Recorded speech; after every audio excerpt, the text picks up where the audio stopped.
di awal tadi sudah saya sampaikan bahwa yang akan diobrolkan di pagi hari ini pemirsa masih berkaitan dengan hingar-bingar pesta demokrasi pilkada serentak pada tanggal 27 Juni dan nanti menghadapi pemilu legislatif di tahun 2019. Nanti bagaimana ini pemirsa dikaitkan dengan membangun keadaban politik, karena banyak yang menyebut bahwa saat ini saat ini ada yang menyebut bahwa etika politik yang tiada lain adalah membangun keadaban politik ini sudah mulai tergerus ya, karena syahwat-syahwat politik yang begitu membuncah tinggi pemirsa. Untuk mengurai apa yang tadi saya sampaikan, bersama saya di pagi hari ini saya hadirkan sejumlah narasumber. Di sebelah saya pemirsa ada penulis esai-esai politik yakni Mas Samsudin Kadir atau biasa dipanggil dengan Mas Kadir. Selamat pagi Mas Kadir. Assalamualaikum. Apa kabarnya Mas Kadir?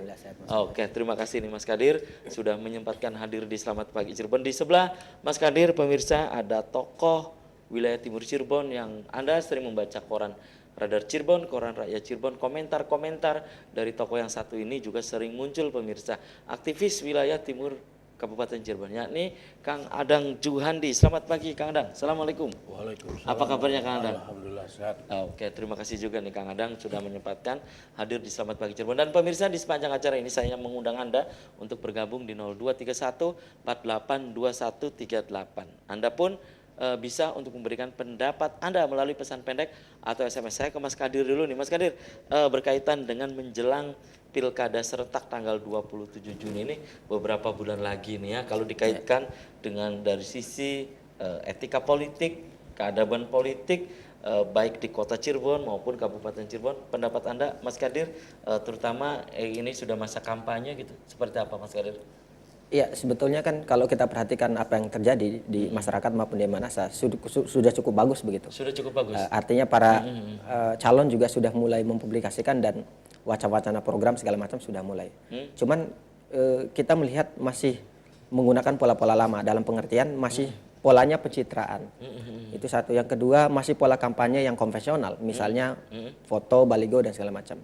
Padahal kalau dalam konteks keadaban tadi mestinya gagasan-gagasan terkait dengan upaya mereka untuk membangun daerah mestinya dibangun dalam ruang-ruang akademik, dalam pengertian tidak mesti di kampus, tapi ruang didebatkan di ruang publik begitu, sehingga kemudian masyarakat bisa menyaksikan secara intelektual, sehingga kemudian kita bisa memperhatikan bahwa ini bukan sekedar kompetisi politik tapi juga kompetensi kebudayaan. Pengetahuan di situ terlibat, elemen-elemen intelektual bisa terlibat. Nah, kalau sekarang kan lebih saya melihat sebagai individu bahkan sebagai bagian dari masyarakat luas, yang terjadi itu ya tadi kampanye konvensional, besok foto kemudian diturunin, dicabut, saling turunkan dan segala macam, itu sangat tidak mendidik. Maksud Anda ini cara-cara klasik aja cara klasik dan mereka mensosialisasikan itu secara klasik. Secara klasik dan nggak penting, apalagi zaman milenial sekarang, masyarakat nggak perlu melihat foto, nggak penting banget, apalagi anak-anak muda tidak butuh foto, wajahnya juga tidak lebih ganteng para artis yang artinya apa? Perlu pola-pola baru. Dan Oke. Sebagaimana kita sampaikan di awal tadi, tentu tim kampanyenya harus yang cerdas, bukan sekedar yang mencari pundi dari calon begitu, tapi yang betul-betul kreatif. Biarkan mereka berdebat secara intelektual, kampanyenya cerdas, sehingga kemudian kita melihat pemilu ini, pilkada dalam hal ini bukan sekedar untuk memilih pemimpin, tapi juga ini adalah ladang kita untuk bersenda gurau, bercerita baik dan bergembira dengan pemilu. Baik, oke. Dan ke saya baik ya, saya ke Kang Adang. Kang Adang, tadi Mas Kadir sudah menyentuh nih bahwa beberapa bulan ke depan ya, ini bulan Maret, April, Mei, Juni gitu ya, nanti kurang lebih 2,5 bulan lagi lah ini akan digelar pilkada serentak. Namun cara-cara yang digunakan oleh para calon gitu ya, ini masih cara-cara klasik. Yang ditawarkan ini harusnya kan program gitu kan, kita menjual program ke masyarakat. Nah, beberapa saya dapat informasi juga Padang ini masih beberapa calon masih bergelut terhadap masih tim sukses, padahal ini harusnya sudah selesai gitu kan, tim sukses karena strategi politik, strategi komunikasi juga ini kan harusnya berbeda. Padahal dari sisi menurut Anda sebagai aktivis wilayah Timur Cirebon, dari beberapa calon baik di kota maupun Kabupaten Cirebon, apakah betul selama ini mereka masih menggunakan cara-cara klasik, Kang Adang? Ya, terima kasih Mas Habib. Apa yang disampaikan oleh Mas Kadir memang agak benar ya. Kalau dilihat dari dinamika politik sekarang menjelang pilkada ini sudah mau masuk kepada tahapan-tahapan kampanye sudah semakin bergulir. Artinya di sini mungkin ada dua elemen yang harus dilakukan secara lebih masif itu. Apa itu dua elemen itu? Yang pertama memang dari si paslon tersebut juga harus memberikan pencitraan-pencitraannya itu yang real terhadap kepentingan-kepentingan masyarakat yang ada. Terus kedua, partai pengusung. Partai pengusung juga saya melihat ini terlalu fanatis. Maksud Anda terlalu fanatis, Kang Adang? Terlalu fanatis, hanya mementingkan struktur-struktur partainya saja. Sehingga masyarakat ini tidak tersentuh. Artinya karya-karya nyata membangun wawasan bagi si konstituen ini dipandang oleh saya masih minim. Lebih banyak ya itu pencitraan kemarin terjadi banjir ya.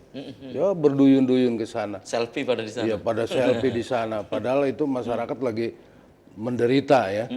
Harusnya dia bisa mengambil porsi situasi semacam itu, yaitu dengan program-program yang real, yang nanti ke depan siapapun yang terpilih ya, dia sudah punya rencana-rencana yang jelas terhadap persoalan-persoalan. Konsepnya apa iya, gitu? konsepnya itu maksud apa Kang Adang? yang dihadapi oleh masyarakat itu.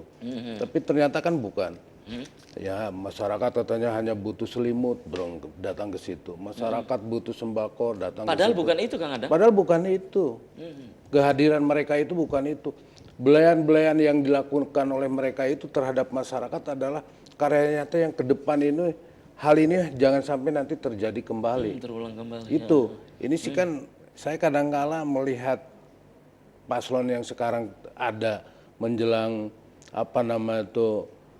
kampanye ini hampir masih bagus kampanye-kampanye kuwu yang saya lakukan itu. Kampanye-kampanye Kampanye-kampanye kuwu walaupun itu cukupnya tingkat desa gitu iya, ya. Desa. berani masuk ke kantong-kantong itu untuk diajak dialog. Untuk diajak dialog. Ada yang Iya. konsepnya ada. Konsepnya itu jelas bahwa saya ini tentang kependudukan harus seperti ini, pembangunan infrastruktur Pelayanan harus juga. pelayanan harus seperti ini, terus pertanian harus seperti ini. Ini sih kan enggak. Dia datang ke kampung-kampung itu hanya keliling-keliling aja. Baik. Sambil Gambar-gambarnya dada-dada. aja. Iya. Baik. Oke, Kang Adang. Tahan dulu, Mas Kadir tahan dulu. Dan pemirsa, selamat pagi. Cirebon akan segera kembali. Tetap di RCTV.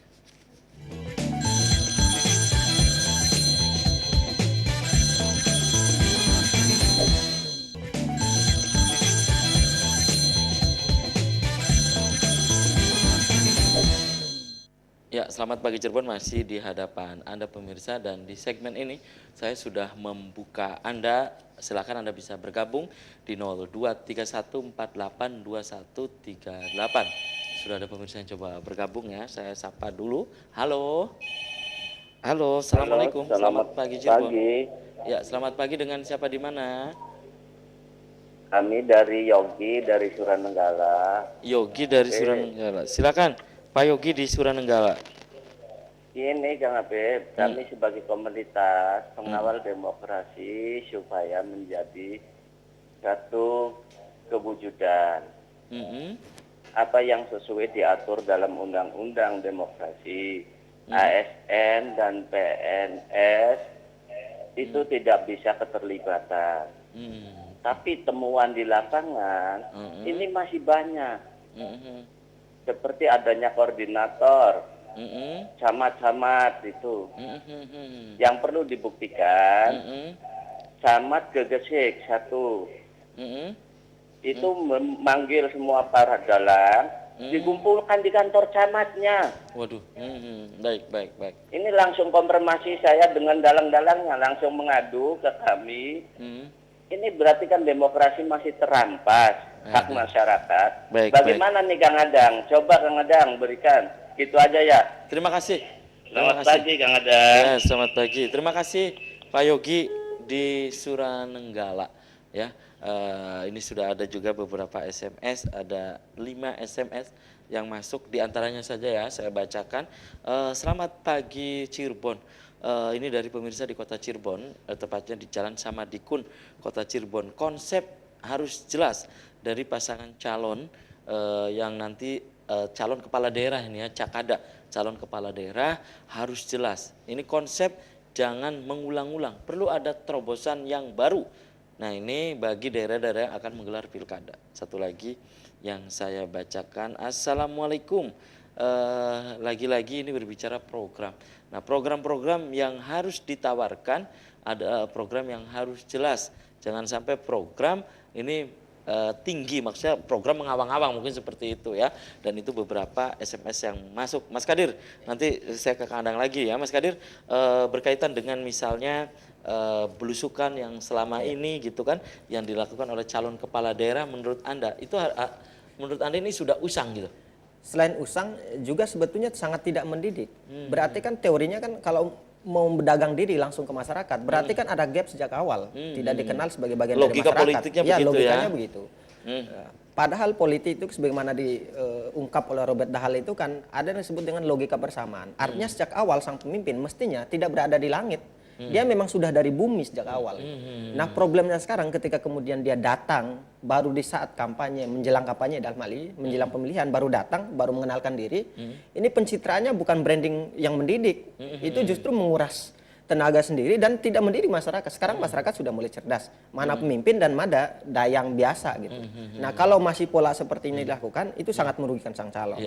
Dan juga sangat tidak mendidik. Logikanya begitu ya. Ya, Selama mestinya ini begitu. kemana aja gitu Ya, karena, gitu. sampai dia belusukan-belusukan Baru begitu. belusukan-belusukan itu kan cara-cara yang belakangan. Yang menurut saya itu sangat jauh dari apa yang kita sebut sebagai keadaban publik itu. Keadaban publik Kalau itu ya. keadaban publik itu, kalau teori Ibnu Khaldun itu kan ada 3 itu gitu. Pertama, mencerdaskan, memberi rasa aman, dan yang ketiga itu ada mensejahterakan. Nah, 3 poin ini itu artinya kan kalau dia belusukannya kan baru mau menawarkan janji kan. gitu ya. Mestinya bukan gitu loh. Terus apa gitu? Ya mestinya dari sejak awal mestinya. Artinya belusukan itu tidak menjadi satu-satu poin yang mesti dipilih. Mestinya lakukan adalah tadi tim kampanye itu menyampaikan secara cerdas di masyarakat, inilah yang akan kita lakukan ke depan. Dan ingin mengulangi apa yang baik dari yang lama dan menghadirkan yang baru dari apa yang tidak itu produktif. ya, yang tadi Contoh kata misalnya pemirsa. tentang banjir.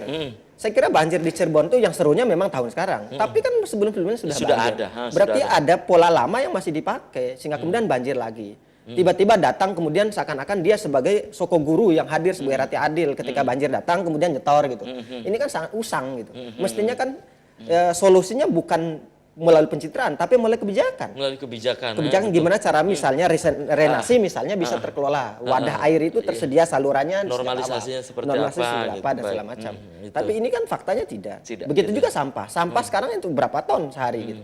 Dan tempatannya juga tidak terkelola dengan baik dan seterusnya gitu. Itu Padahal ya. sampah adalah bukan kotoran, tapi itu adalah sumber kehidupan juga, sumber ekonomi, sumber pupuk dan segala macam. Cuman itu tidak selama Oke, ini. tahan dulu Mas Kadir, saya kembali ke Kang Adang nih. Kang Adang, menurut Anda beberapa calon kepala daerah ini ya, baik di kota, kabupaten maupun daerah-daerah akan menggelar pilkada nih. Menurut Anda unsur edukasi politik ini sangat diperlukan tidak? Terutama ketika mereka menawarkan program. Jadi bukan hanya belusukan, menyapa masyarakat dada-dada saja gitu kan.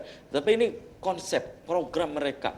Ibaratnya mereka ini dokter gitu kan, yang harusnya nanti mendiagnosa gitu kan, di wilayah ini apa gitu.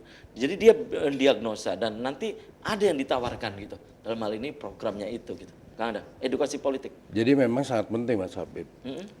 Orang ini kan harusnya jauh-jauh sebelumnya apa yang disampaikan Mas Kadir ya. Dia mau maju sebagai pimpinan kepala daerah ya. Dia sudah punya brand ya. Sudah punya gambaran-gambaran itu apa sih sebetulnya yang terjadi di tengah-tengah masyarakat itu. Sehingga dia punya konsep-konsep untuk memberikan pendidikan politik kepada masyarakat yang berkaitan dengan program dia ini ke depan. Nah kalau umpama seperti sekarang Jadi ini, menangkap apa yang menjadi harapan masyarakat, Iya. maksud Kang Ada? iya dia ya harus cerdas menangkap jeritan masyarakat itu apa sih. Kok dari masa ke masa ini seolah-olah progres ini hanya sedikit begitu. Masyarakat begitu kerasnya menginginkan sebuah perubahan-perubahan yang lebih baik ke depan itu. Sehingga si calon ini harusnya tidak dadakan begitu saja, tapi dia sudah punya mindset ke depan ini untuk membangun sebuah kabupaten ini harus seperti ini, harus seperti ini. Dan itu ditawarkan baik oleh si paslon maupun oleh tim suksesnya kepada masyarakat secara langsung. Ini sih jangan, kembali lagi lah ributnya persoalan gambar. Kok ini gambar ada di sini sekarang hilang. Pasang lagi, itu terus-terusan seperti itu, sehingga menurut saya ini kurang mendidik dalam persoalan-persoalan memberikan pencerdasan terhadap masyarakat si calon pemilih itu untuk ke depan. Kita lihat seperti di negara-negara yang sudah maju kan. Itu kan yang namanya si calon ini berani di hadapan masyarakatnya untuk melakukan perdebatan dengan masyarakat berkaitan dengan konsep-konsep yang akan dia gulirkan untuk ke depan itu sebagai program kerja.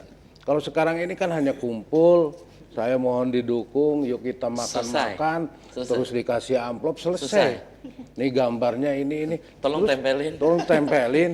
Mohon maaf Bu, Pak, ini saya mau nempelin gambar. Ini kan kurang mendidik terhadap masyarakat. Kalau terus-terusan seperti ini, saya jamin siapapun nanti ke depan yang terpilih tidak akan sesuai dengan harapan masyarakat yang akan terjadi. Kang Adang, apakah begini ya, apakah hal ini mungkin kan alasannya karena wilayah yang begitu luas, berbeda dengan pilihan kubu yang tadi Kang Adang sebutkan. Kalau calon kubu ini berani mereka dengan masyarakat berdialog, berkunjung ke blok ini, berdialog, memaparkan program. Mungkin kalau alasannya kan ini terlalu luas wilayah gitu. Menurut Kang Adang ini masuk alasan nggak? Ya itu sih alasan yang kurang masuk akal lah.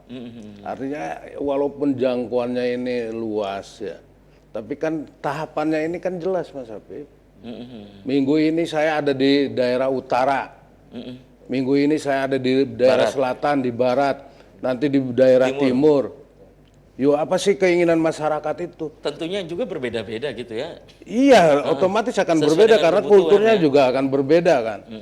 Komunitasnya juga akan berbeda sehingga dia akan punya konsep, oh untuk timur ini ternyata ini, untuk selatan ini, untuk utara ini, untuk barat ini. Jangan digeradak begitu saja Kabupaten Cirebon ini, wah ya repot kalau seperti itu. Baik. Hantam promo namanya. Ya kembali ke Mas Kadir nih ya. Mas Kadir, jadi menurut Anda apa yang disebut dengan keadaban dalam berpolitik ini masih jauh dari apa yang diharapkan gitu ya. Masih jauh. Dan jadi terutama ini kita juga harus menghindari bahwa jangan sampai nanti ada yang berpendapat pilkada serentak ini adalah hanya seremoni transaksi juga. Nah, Mas Kadir. Iya, itu kan harapan kita sejak awal begitu. Agar pemilu ini betul-betul menjadi kompetensi mimpin yang memang kita kehendaki begitu. Sehingga kemudian setiap harapan atau mimpi-mimpi kita sebagai masyarakat bisa teraktualisasikan ketika mereka menjabat begitu. Nah, cuman lagi-lagi kan kritik kita begitu. Ada model yang perlu kita karena biangnya tadi sejak awal kita sampaikan di beberapa pertemuan misalnya bisa jadi ini karena memang tim sukses yang dihadirkan itu bukan orang yang kompeten. Misalnya tentang pengelolaan daerah, tentang penguasaan anggaran, tentang tata kota, banjir, lingkungan hidup segala macam. Jadi yang dipilih itu adalah orang-orang partai. Orang partai kan tidak dibentuk secara akademik. Jadi siapa yang suka sama partai saya silakan masuk dan tidak ada proses kaderisasi. Sehingga kemudian yang membentuk, yang mengkonstruk gagasan-gagasan ide kampanye dan segala macam itu dibentuk oleh orang-orang yang kongko aja ngopi, kamu bagian dari saya, masuk partai saya karena saya ketuanya. Sementara akademisi, kaum intelektual, akademisi di Cirebon ini sangat banyak, penganggur doktor juga banyak. Mestinya kan dipakai, tidak mesti dibayar gitu. Artinya penghargaan terhadap pendidikan itu adalah ciri dari keadaban politik. Ketika politik hanya diurus oleh partai politik, bahkan hanya oleh satu partai tertentu, maka percayalah itu akan menjadi ujung yang akan menghancurkan dia. Oke, akhirnya menimbulkan apa yang disebut dengan public distrust itu ya, dan sehingga ada yang menyebut ketika kapan lagi gitu kan pilkada mumpung sekarang gitu kan, karena kalau sudah jadi selamat tinggal juga begitu. Banyak yang menyebut seperti itu dan hal ini harusnya menjadi ini harapan demikian, harusnya Kang Adang ini harus ditangkap menurut Anda Kang Adang. Pokoknya jangan sampai ada public distrust misalnya ke partai politik dan yang lain itu Kang Adang. Ya artinya memang di sini saya melihat betul Mas Kadir. Kelihatannya memang belum ada ruang di partai politik itu ya untuk para akademisi. Ataukah memang akademisinya juga tidak tertarik dengan dunia partai politik. Sehingga sangat minim sekali. Baik, tahan dulu nih Kang Adang ya. Nanti kita melanjut apa yang disampaikan Kang Adang setelah jeda iklan Kang Adang ya. Selamat pagi Cirebon, akan segera kembali tetap di RCTV.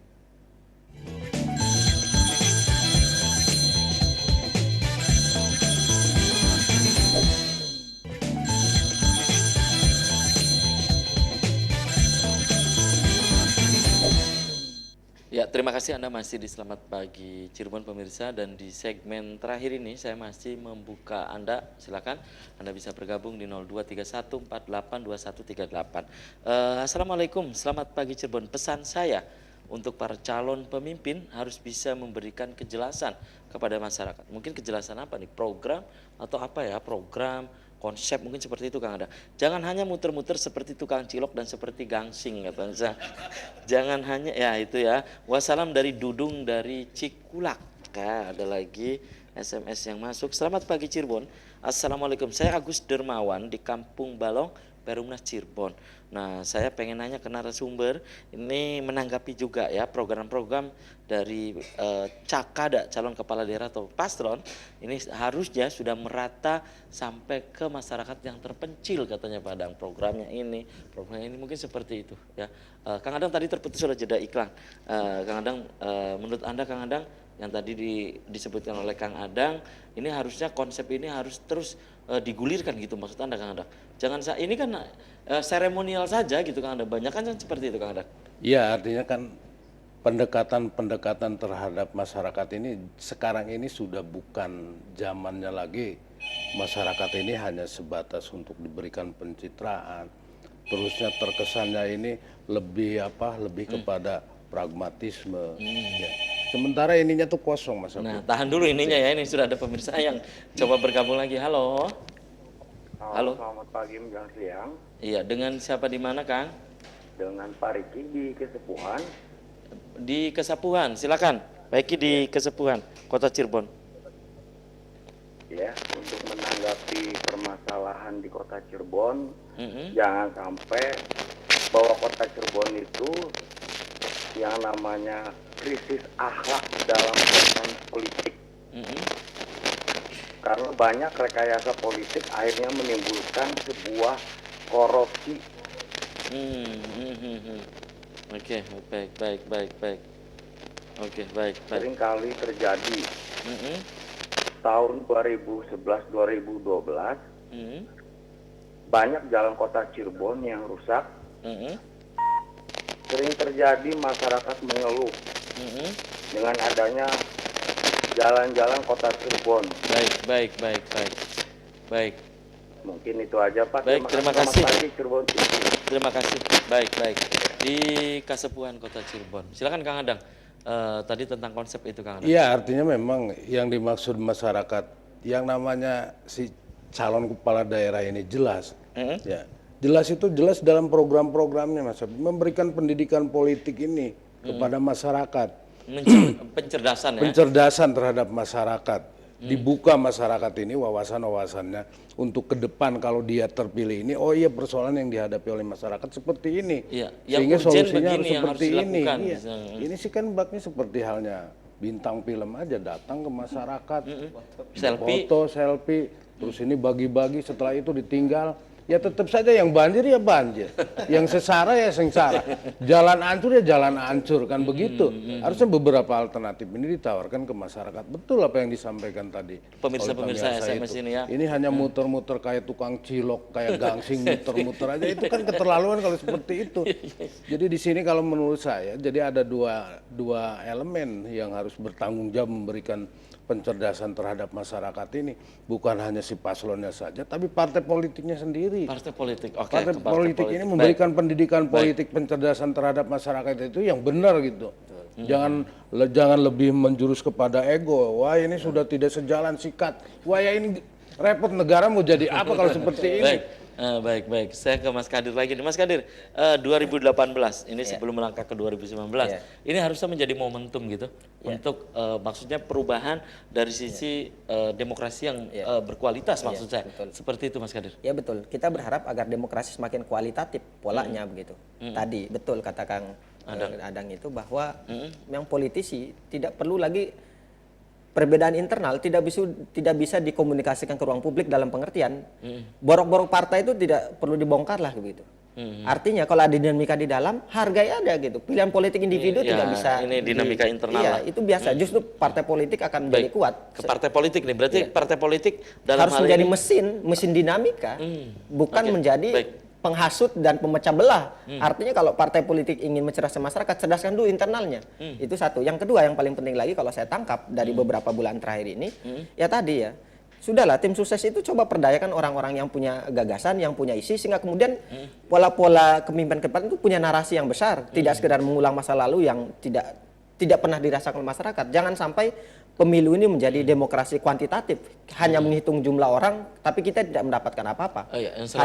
Yang selama ini terjadi demikian. Iya, gitu ya. hanya menghabiskan dana sekian Jadi miliar. fungsi partai politik sekarang juga harus berperan. Ya, Di tengah ada deparpolisasi misalnya. ya gitu. justru di saat publik Momentumnya melakukan sekarang. distrust terhadap partai politik, justru bangun menjadi kekuatan elemen bangsa yang ada dalam undang-undang, bahkan undang-undang dasar. Instrumen itu kan diakui dia sebagai elemen penentu demokrasi. Ketika kemudian partai politik tidak mengambil peran, ya terus kepada siapa kita percaya? Masa percaya ke tukang gancing yang mutar-mutar tadi begitu? baik. Dan ini urusannya besar. Baik. Kang Adat, fungsi partai politik dalam hal ini, terutama untuk kadernya gitu ya yang maju, maksud Kang Adang, ini juga sangat diperlukan fungsi partai politik, upaya untuk memberikan pencerdasan kepada masyarakat. Ini kan biasanya bahwa kader partai politik ketika maju gitu kan, ini kan harusnya memiliki konsep-konsep. Konsep mereka ada ketika dari hasil diskusi discuss tentang kebijakan, arah pembangunan daerah dan seterusnya. Fungsi partai politik dalam ini sangat diperlukan gitu Kang Adang? Sangat. Untuk membangun keadaban politik ini? Artinya memang membangun peradaban politik ini memang yang paling mendasar itu adalah fungsi partai politiknya itu sendiri. Dari sistem kaderisasi. Kadang-kala saya melihat orang tidak ke sana Mas Habib. Pengkaderan di partai politik itu sudah anggarannya begitu besar ya, miliar. Jadi kader dari mulai bawah, terus menengah sampai kader madya. Ya. Punya kompetensi, punya kualitas, sangat paham sekali. Ya. Tapi begitu ya, dengan dalih masyarakat ini masih pragmatis, si itu walaupun kader sudah hebat, tidak punya uang. Ya akhirnya dirental partai ini. Nah terus kemana nasib yang kemarin-kemarin itu dengan dana miliaran rupiah di kader itu? Sementara yang munculnya bukan kadernya. Dia sampai hanya ini kan juga persoalan lagi gitu. Ini kan persoalan internal. Ya. Sehingga ya kader-kader yang punya intelektual, yang punya gagasan, yang punya integritas kecewa. Kenapa sih Dia bukan udah tahunan kader, gitu misalnya. Tahunan dia membangun partai ini dari kaderisasi dari bawah sampai terus ke atas. Nggak taunya yang dimunculkan ini yang direkom itu bukan kadernya. Dia hanya sehari, nah ini kata saya kader. Ngimpi kan orang. Yang parahnya lagi, ketuanya sendiri sudah bukan kader, terus mau jadi apa ini? Partai politik seperti ini, pendidikan politiknya mau bagaimana? Baru nanti ini ya Mas Kadir ya diskusi dari partai politik ini bisa hasilnya gitu bisa direkomendasikan misalnya untuk pemerintah daerah gitu. Dan ini yang jarang sekali gitu Mas Kadir. Jarang sekali. Ya tadi. Ada diskusi misalnya mendiskusikan tokoh politik siapa gitu kan, percikan pemikirannya seperti apa. Ini nggak ada. Karena bagi mereka ini bukan era ideologisasi, tapi era pragmatisme. Jadi teorinya teori kapital. Mereka anti kapital, tapi pekerjaannya kapitalisme. Yang mereka jual juga anti liberal, tapi aktivitasnya liberalisme.